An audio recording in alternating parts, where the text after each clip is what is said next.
నా హృదయపూర్వక నమస్కారాలు. చాలా సంతోషంగా ఉంది. అవనిగడ్డ గురించి చాలా విన్నాను.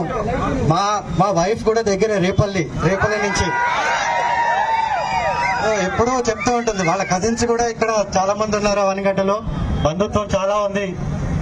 సో ఈరోజు బుద్ధప్రసాద్ గారి గురించి పెద్దగా నేను చెప్పేది ఏమి లేదు. మీ అందరికీ కూడా తెలుసు. 56 ఏళ్ల నుంచి ప్రజాసేవలో ఉన్నారు.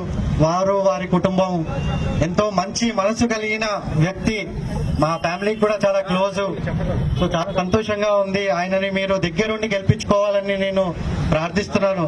అదే కాకుండా ఈరోజు నేను ఇక్కడ జనసేన పార్టీకి మద్దతు పలుకుతూ ఇక్కడ రావడానికి కారణం ఏంటంటే, మన రాష్ట్రం మొత్తానికి కూడా ఇదొక పెద్ద అవకాశం.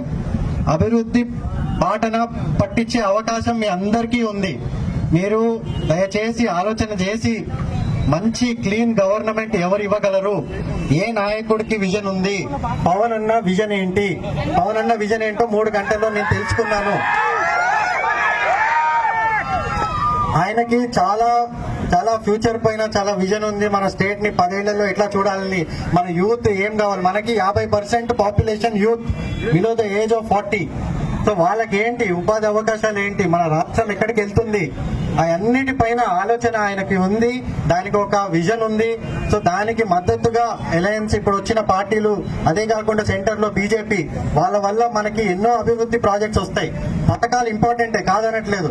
ప్రతి కుటుంబానికి అవసరము, ప్రతి పేద కుటుంబానికి కాకపోతే వాళ్ళు వచ్చే జనరేషన్ కి, వచ్చే తరాలకి ఏది అవసరము, అభివృద్ధి అవసరము. వాళ్ళు కలలు కనాలా వద్దా? ప్రతి ఒక్కళ్ళు కళలు కనాలి. జీవితంలో పైకి వెళ్ళే కళ ప్రతి ఒక్కరికి ఉండాలి. ఇప్పుడు మా నాన్న కళ కనకపోతే నేను ఎప్పుడు క్రికెటర్ అయ్యేవాడిని కాదు. మా కొడుకు అవ్వాలని ఆయన ఎంతో కృషి చేసి ఆయన జీవితాంతం నా కోసం త్యాగం చేశాడు. అదే కాకుండా మన అందరం కూడా మన రాష్ట్రం కోసం మనం ఏం చేయగలం, ప్రజల కోసం ఏం చేయగలం, ప్రజాసేవ కోసమనే నేను 7 నెలలు మొత్తం రాష్ట్ర వ్యాప్తంగా తిరిగాను. దాని తర్వాత నాకు అర్థమైంది ఒక విషయము. ఆ పార్టీలో, వైఎస్ఆర్సీపీ పార్టీలో ఉంటే ప్రజాసేవ చేయలేము. మనకి బానిసత్వం తప్ప ఏమీ మిగలదు.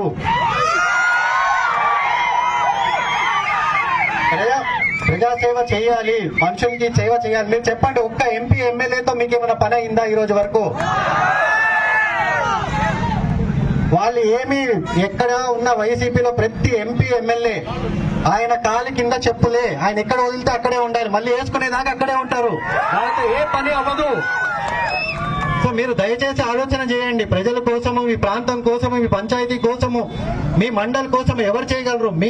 మీ యువత కోసము, వచ్చే జనరేషన్ కోసము, ఒక్క నియోజకవర్గం కోసం